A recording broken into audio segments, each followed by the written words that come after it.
Bonjour mes belles âmes du signe du taureau, en signe solaire, en signe ascendant, lunaire ou vénusien. Bienvenue dans votre guidance générale pour le mois de février. Je suis Virginie de Spirituellement Nous, je suis thérapeute et cartomancienne. Vous pouvez me retrouver aussi sur les réseaux sociaux, principalement sur Facebook où j'ai un groupe de spiritualité, un groupe privé. Vous pouvez nous rejoindre si vous n'en faites pas encore partie. Et vous pouvez me retrouver aussi sur Instagram et sur tout petit peu sur TikTok. Donc pour vous accompagner ce mois-ci, j'ai demandé une énergie principale avec le tarot de Marseille.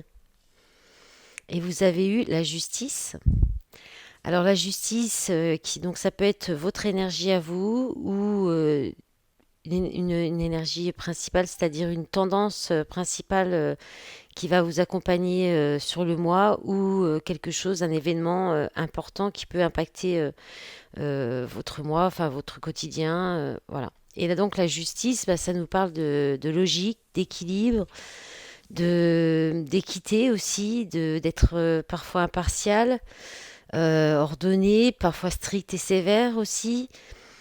Sur le plan affectif, ça va être, on va parler de légalisation d'union, donc soit de mariage, d'officialisation, mais aussi de séparation et de séparation actée, décidée. Enfin, elle est à double tranchant cette carte en fait, hein. Au niveau affectif, c'est où ça passe ou ça casse, on va dire. Donc, ça peut parler de mariage comme ça peut parler de divorce. Au niveau du professionnel, ça va toucher tout ce qui touche l'administratif, la loi, l'administration en général. Voilà. Pour l'énergie de la justice. Ensuite, j'ai demandé deux messages avec l'oracle rock de Virginie Despentes. Alors, je vous les montre, les personnages, et je vais vous dire et vous lire le texte qui correspond. Alors, il faut savoir que Virginie Despentes, c'est une écriture assez trash. Et en plus, là, pour le coup, pour le livret, elle a décidé de l'écrire au féminin. Donc, ne vous offusquez pas si vous êtes un homme. C'est.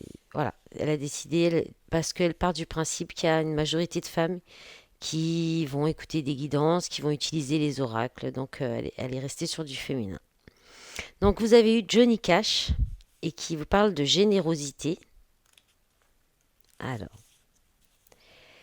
c'est la domination de soi, le pouvoir de la discipline, la constance. C'est aussi un présage d'action imminente. Si tu as eu tort, reconnais-le sans tergiverser. Place la vérité au-dessus de ton orgueil. Ici, la pluie et son orage soulagent, permettant à une information importante de circuler. Si les apparences étaient trompeuses, tu y verras clair et tu t'adapteras sans transiger. S'il faut abandonner quelque chose du passé, il n'y a pas à hésiter. Il y a beaucoup de force et de courage associés à cette carte qui contient même une idée de rédemption. Johnny Cash a toujours été d'une honnêteté impeccable envers lui-même, empruntant parfois des chemins surprenants, et ça lui a toujours réussi. Tu peux devenir presque le contraire de ce que tu étais hier sans te trahir. C'est le moment de faire preuve de rigueur en faisant toutefois attention à ne pas être excessive dans tes exigences envers les autres ou envers toi. Ne sois pas avare, ne sois pas violente et ne sois pas trop sévère. Tu peux t'adresser à ceux à qui personne ne s'adresse et ton message changera la donne. Ta classe est généreuse, tu peux être une inspiration pour bien des gens. Donc ça c'était le roi de pique. Donc ensuite le 6 de cœur. Alors le 6 de cœur, c'est... J'arrive pas à reconnaître l'artiste là sur la carte. Ah oui, je la connais pas. Siouxi Siu. Réparation du trauma. Une plaie ancienne peut devenir cicatrice. Siouxi n'est pas particulièrement souriante, elle n'est pas là pour jouer l'hôtesse d'accueil au salon de la dissimulation. Au contraire, elle incite à soigner, panser les blessures en les mettant sur la table. La carte suggère de confronter ce que tu crains, de braquer la lumière sur ce qui te fait honte. Tu peux faire cohabiter des influences diverses, des éléments, tu peux déconstruire pour réassembler. Tu peux bricoler un système hautement baroque, mais tu dois aller au plus douloureux, au plus infecté et user de créativité autant que d'insolence pour comprendre comment te guérir. Cette carte a un rapport avec l'étoile. Ce qui brille dans l'obscurité peut servir de point de repère. Cherche comment te guider, ce qui était confus peut devenir intelligible. La carte déconseille de te vautrer dans la nostalgie, mais suggère de rassembler tes souvenirs pour les lire autrement. Prête attention à ce qui est resté dans l'ombre du cadre. La lumière de l'étoile peut atteindre des zones obscures. Voilà pour les messages de l'oracle de Virginie Despentes, l'oracle rock. Donc voilà, qui porte bien son nom, hein. Et ensuite, je vais vous donner donc les messages que j'ai pris avec 3 oracles. Donc j'ai demandé avec la triade, avec le Lycir Starro et l'oracle Béline revisité. Donc avec la triade, vous avez eu d'emblée la réussite et le saut.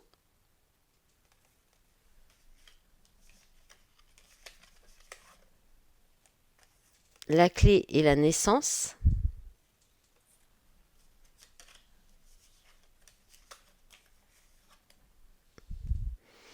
L'ordre, le désert et énergie.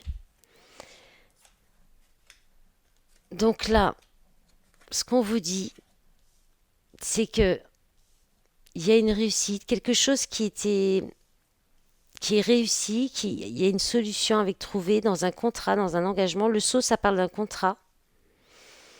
Alors, ça peut être un contrat de travail, ça peut être un engagement affectif, un contrat d'âme. On peut être aussi là-dessus. Et il y a quelque chose qui est en réussite, qui vous apporte de la réussite, du pouvoir, même une rentrée financière. Avec la réussite, on peut parler aussi d'abondance financière. Euh, c'est un contrat voilà, qui vous apporte et qui vous apporte beaucoup de bénéfices, qui est très bénéfique et qui vous permet de trouver une solution à une situation, à un problème. Ou alors on vous dit que c'est ce contrat qui vous apporte cet engagement qui va arriver ou qui va être proposé, qui va venir à vous. Ça va vous apporter une réussite et ça va être une très bonne solution. Ça va résoudre des problèmes, une situation, quelque chose dans une situation qui va apporter un tout nouveau départ, quelque chose de tout nouveau ou un projet, peut-être c'est pour un projet aussi que vous aviez en gestation et qui va pouvoir éclore grâce à cet engagement, ce contrat que vous allez signer ou cet engagement que vous allez prendre. Et on vous dit que c'est un appel de votre âme en fait. Là, c'est quelque chose auquel il est temps maintenant d'y aller, de le faire, de passer à l'acte, de prendre ce nouveau départ. Vous pouvez plus y échapper. C'est l'ordre, on vous rappelle à l'ordre quoi en fait, hein. Et soit parce que justement il se passait rien alors la situation, ça peut être intérieurement en vous, un engagement que vous faites à vous-même pour résoudre quelque chose qui vous bloque. Ça peut être dans n'importe quelle situation, dans un domaine, ça peut être professionnel, ça peut être un projet créatif, ça peut être un projet, aussi un projet pro, d'indépendance ou autre. Ça peut être aussi dans le domaine affectif, relationnel. Hein, ça peut être un engagement d'amour aussi. Il n'y a pas la carte d'amour, mais bon, ça peut quand même. C'est à vous de voir dans quelle situation ça vous parle. Si ça vous parle, si ça vous parle pas, c'est que c'est pas pour vous. C'est qu'il n'y a pas forcément, voilà, ce message-là n'est pas pour vous. Il y en aura peut-être un autre après ou pas du tout. Voilà, après ça dépend. Donc là, il y a soit on vous rappelle à l'ordre parce que il se passait rien, parce que vous passiez pas à l'acte, parce que vous ne commenciez pas, vous ne faites pas éclore ce nouveau projet, cet engagement avec vous-même. Peut-être que si c'est un engagement avec vous-même, c'est peut-être comme on fait des fois avec les bonnes résolutions de l'année. Oh, oui, je vais faire ça cette année, je vais plus faire ça ou je vais faire ça. Et puis on le maintient pas. Bon bah là, ça peut être à peu près de cet ordre-là aussi, parce qu'en fait vous tenir à cet engagement va vous permettre de retrouver une bonne vitalité, une bonne énergie, des pensées positives. Ça va vous permettre de retrouver un esprit clair aussi. Pardon, là, j'arrête pas de bouger le téléphone. Je suis désolée. Donc voilà, c'est là au mois de février, je pense qu'il y a un engagement à prendre qui va vous amener de la réussite, qui va être bénéfique et vous régler aussi des solutions ou ça va vous permettre de régler quelque chose, des problèmes, ou de débloquer une situation aussi qui peut, que du coup, ça peut faire éclore un nouveau projet, un nouveau départ.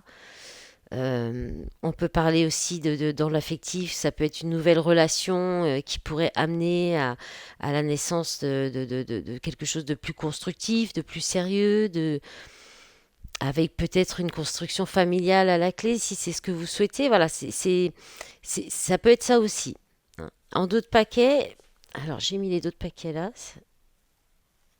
vous avez eu l'élévation, le choix, pénitence. Ouais, c'est un choix difficile à prendre, hein. C'est un choix qui vous demande, qui vous coûte, hein, certainement, mais c'est une fin de cycle. C'est ouais, adversaire, temps, bénédiction. Ouais, il est temps de passer à l'action, de d'acter cet engagement, soit envers vous-même, soit pour un travail ou autre. Voilà. Ensuite, avec le Laïcir Starot, vous avez eu la reine de coupe et la 7 de bâton. Alors, ces deux cartes sont tombées pour les Gémeaux, mais dans l'autre sens. Donc, si jamais bah, vous avez quelque chose, si le Gémeaux, bah, c'est un signe qui vous touche, qui vous parle, vous avez du signe du Gémeaux dans votre thème ou quelqu'un que vous connaissez, bah, vous pouvez peut-être aller voir parce qu'il y avait les mêmes cartes, mais dans ce sens-là. Donc, la reine de coupe, le 7 de bâton. Ensuite, le 10 de bâton, le 10 de denier.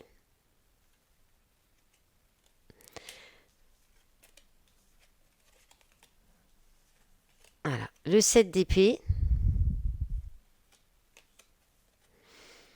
le roi de pentacle et l'as de coupe.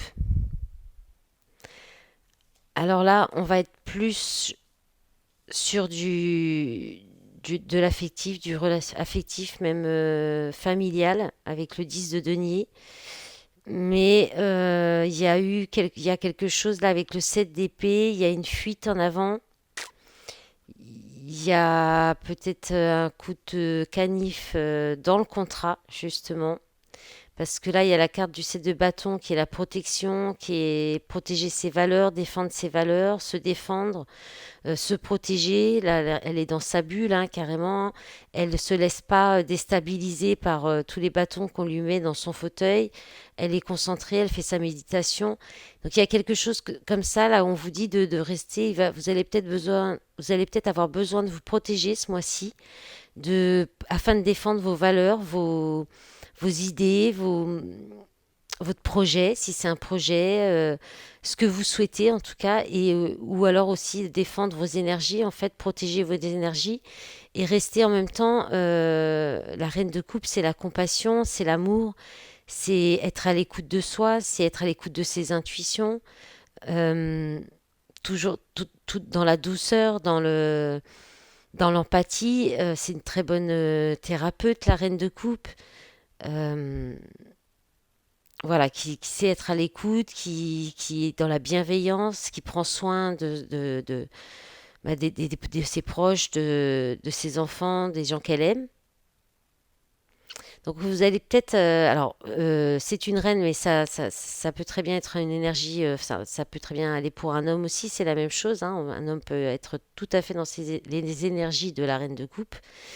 Donc il y aura peut-être besoin de vous protéger, de protéger vos valeurs, de tenir bon sur ce que vous souhaitez, ce que vous tenez, qui compte pour vous, parce qu'il y a quelque chose qui est lourd et qui est pour moi lourd et ce qui est lié à la famille, à peut-être un héritage transgénérationnel ou un héritage tout court euh, à, à, à régler, peut-être qui est en cours, peut-être lié à un papa. Et il y a peut-être des conflits, il y a peut-être des choses comme ça qui vont pas. par rapport à cet héritage. On peut parler tout simplement aussi de vie de famille, d'une construction familiale, du quotidien, de la gestion de la vie de famille au quotidien, de la transmission de ce qu'on veut léguer à nos enfants. Peut-être qu'on se met trop de pression aussi par rapport à ça. Il y a quelque chose qui est lourd à porter et il y a quelque chose à fermer. Le 10, c'est la fin d'un cycle. Euh, et les bâtons, bah, c'est la mise en action. Et là, c'est trop de choses sur les épaules. Vous avez trop de choses à porter, trop de choses à faire, trop d'obligations. Et ça peut être trop d'obligations familiales. Ou alors, vous pouvez être aussi attaché à ce lien, à cette famille. Mais en fait, ça vous pèse parce que ben, il y a des choses pas très claires. Il y a peut-être un peu de trahison, de malhonnêteté, de personnes qui disent pas vraiment ce qu'elles pensent, ou des personnes qui sont un peu, qui prennent ce qu'ils ont besoin puis qui s'en vont, qui vous rendent pas forcément ce que vous avez besoin. Voilà, il y a de ça. Le roi de Pentacle, on est dans l'énergie le roi de Pentacle, c'est celui qui fait très bien fructifier ses affaires. C'est il est très très bon dans les affaires, très bon chef d'entreprise. C'est quelqu'un qui sait aussi mettre dans le confort ses proches, sa famille, qui a une certaine aisance et statut au niveau des finances, au niveau social. Et c'est quelqu'un aussi qui est posé, qui est calme, qui a une certaine sagesse. Et voilà, donc ça peut être votre énergie aussi à vous, ça peut faire partie de vos valeurs et qui peuvent être en contradiction justement avec le 7 d'épée, qui va être plus fourbe, plus que le roi de Pentacle. Ça va être plutôt quelqu'un qui est sûr, qui est sécure en fait, qui va sécuriser les siens, ses proches, euh, et qui est... Alors, droit dans ses bottes, c'est plutôt le roi d'épée, mais c'est quelqu'un de bienveillant, qui est quelqu'un de bienveillant et qui, en plus, a la possibilité de transformer en or tout ce qui touche. Donc, il sait tout faire. Il a quand même de l'expérience et des acquis. Donc, on peut aussi vous conseiller de vous appuyer sur ça, sur votre expérience, votre sagesse, vos acquis, sur votre confort que vous êtes capable de vous apporter à vous-même, votre sécurité aussi. Parce qu'il peut y avoir aussi une peur de se tromper avec le 7 d'épée, si vous êtes en début de relation, par exemple, si c'est pour du relationnel, puisqu'on a quand même l'as de coupe qui nous parle d'amour, de nouvelles relations d'amour, de renouveau dans une relation d'amour tout court, quoi, de projet qui tient à cœur, qui nous fait vibrer. Et effectivement, si vous êtes dans une nouvelle relation, par exemple, vous pourriez vous mettre la pression euh, en ayant tout de suite des projections sur l'avenir, sur une construction familiale, et vous avez peut-être peur de vous tromper. Euh, Peut-être que c'est aussi comment dire, un problème d'attachement, de dépendance affective, alors qu'on vous dit que vous êtes capable de vous apporter vous-même votre propre sécurité. Voilà, ça peut être ça aussi. Mais voilà, il y a quelque chose qui vous porte quand même, s'il y a cet as de coupe qui parle oh, décidément, qui parle d'amour, de projet qui tient à cœur, de quelque chose qui fait vibrer le cœur. Et voilà, avec le reste des cartes, bah, soit c'est ce roi, avec ce roi-là, on a quand même un couple. Donc on vous dit qu'il y a beaucoup d'amour dans cette relation et qu'il faut peut-être lâcher certaines obligations, certains fardeaux et ne plus avoir peur de se tromper ou regarder de voir s'il y a, voilà, où il y a peut-être de l'erreur, des peurs, de la malversation, des choses non dites plutôt que de la malversation. Après, si on est dans le familial, l'héritage, tout ça, Je pense qu'on vous invite à rester dans le cœur, dans, pour gérer cette situation, dans la sagesse et dans le cœur, de garder vos valeurs, de rester sûr de vous par rapport, voilà, tenez à bon par rapport à vos valeurs et à qui vous êtes, mais tout en restant dans l'amour, voilà, en ayant de la bienveillance et de la compassion. Euh, voilà, je pense que pour ce message, c'est assez complet pour ce jeu. Alors, en d'autres paquets, il y avait quoi? Ouais, le 2 de denier, hein, qui parle d'équilibrer, d'équilibrer plusieurs choses, entre plusieurs choses, hein, de jongler entre euh, différentes situations ou possibilités, ou même ben, entre le travail, la vie perso, la gestion du quotidien. La justice, de nouveau, qui revient. Et le 3 de bâton qui parle d'expansion, les croyances limitantes.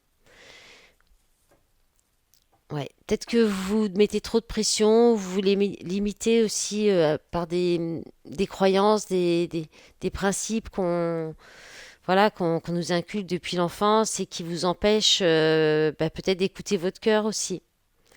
Voilà, alors avec le Béline, vous avez eu la grâce qui parle de compassion, d'inspiration, de bénédiction, de protection, d'éveil spirituel et de médiumité. Ensuite, vous avez eu l'héritage hein, qui rappelle le 10 de denier, qui vous parle de passation, de legs, de transmission, de connaissance, d'expérience, de dons et d'intention. Ensuite, les pénates qui vous parlent de refuge, d'isolement, de retraite, d'intériorité, d'introspection, de préservation et de foyer. On- Là, on rejoint encore le 10 de Pentacle aussi, un petit peu le 7 de bâton pour l'introspection, parce que le 7 de bâton, ça peut aussi être, pour cette carte, ça peut être aussi ça. Alors, pensée, amitié, fidélité, accompagnement, pensée, souvenir, sympathie, affection. Beauté, grâce, émerveillement, monde, sentiment, moralité, âme, grandeur, les arts. La maladie, qui parle d'affliction, dépérissement, fatigue, maux, mal-être, incertitude, lenteur, épreuve. Et le cloître, repli sur soi, isolement, enfermement, reconstruction, recherche, quiétude. Donc là le message, le premier message qui vient, c'est il y a je pense on vous dit d'avoir, il y a un éveil, peut-être qu'il y a un éveil, il y a quelque chose, il y a un message qui va venir à vous, une inspiration, et c'est une bénédiction avec la grâce, hein, par rapport justement à, pour moi là, ça touche du relationnel quand même, hein, ou enfin relationnel et familial. Je pense qu'il y a une réflexion à faire par rapport justement à la famille, à ce qu'elle nous apporte, la construction du foyer, la construction familiale, ce qu'on veut transmettre à nos enfants, l'éducation qu'on leur transmet.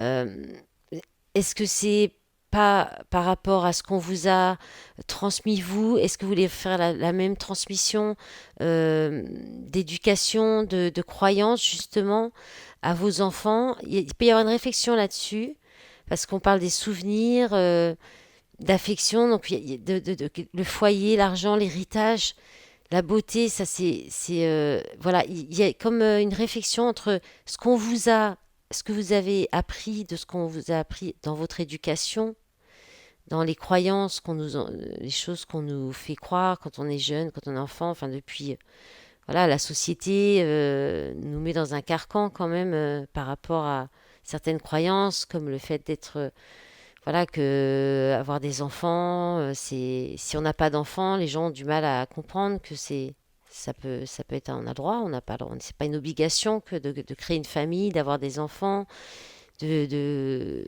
de se marier, enfin tout ça. Donc ça peut être ce genre de croyance. Parce que là, il y a peut-être une contradiction avec finalement ce que vous ressentez réellement, ce que votre âme vous dit ou vous guide, vous, vous avez peut-être envie de quelque chose de plus beau, de plus ouvert, qui vous émerveille plus, parce qu'il y a là, vous êtes fatigué et je pense qu'il y a quelque chose il y a du mal-être, le moral, vous avez besoin de soit de prendre un temps d'isolement, ouais, de repli sur vous, pour justement rechercher ce qui pourrait de nouveau vous animer le cœur, vous émerveiller, que vous pourriez trouver beau et qui vous fasse du bien. Par rapport peut-être, et justement, ne peut-être pas trop rester enfermé dans un foyer, dans une famille. Peut-être aussi que vous avez du mal à sortir de chez vous, à vous ouvrir au monde, à vous changer les idées en découvrant des nouvelles choses, en faisant des visites, des découvertes, en allant voir des amis, en vous accompagnant de personnes qui vont vous sortir un peu de vos obligations familiales, de ce genre de choses aussi, on peut parler de ça. En d'autres paquets, il y a la table avec les festivités, convivialité, échange, invitation, vie sociale. Donc c'est marrant, j'en parle et d'un coup je tourne le regard, je vois le dos de paquet qui parle de ça. Il y a peut-être un manque de vie sociale. Peut-être que vous êtes trop à vous sacrifier par rapport à votre famille, à donner beaucoup de temps par rapport à votre famille, hein. Oui, bah voilà, d'autres paquets. Euh, donc la table, intelligence, déduction, perspicacité, compréhension, lucidité, ouverture d'esprit, le cœur, famille, je vais pas toutes les faire, famille, amour et bonheur. Donc c'est sûr que c'est c'est peut-être une réflexion aussi. Est-ce que c'est ça que vous voulez? Est-ce que c'est ça qui vous apporte votre bonheur? Si c'est ça, alors pr- allez vers ça. Ça peut être ça aussi. Et ça peut être justement une réflexion à savoir si c'est vraiment ce que vous voulez ou pas. Ou si dans votre famille, peut-être qu'il y avait un certain bonheur jusqu'à présent et que depuis quelque temps, c'est plus le cas et qu'il faut peut-être trouver une solution pour sortir de ce mal-être en fait, hein. Quelle qu'elle soit cette solution, mais trouver quelque chose qui vous permet de vous sentir mieux. Et je pense que c'est vraiment écouter votre âme et ce qui vous émerveille, ce qui vous remplit le cœur, ce qui vous fait vibrer aussi avec l'as de cœur. Voilà mes belles âmes du taureau, j'espère que ça va vous parler. Je vous remercie d'avance pour les likes, pour les commentaires, pour vos retours. Quand ils sont constructifs, ça fait toujours du bien. Voilà. Ensuite, je dis ça parce que j'en ai eu juste avant là, mais bon, je sais que ça fait partie du jeu. Et ensuite, eh bien, je vous souhaite un bon mois de février et je vous dis à bientôt. Au revoir.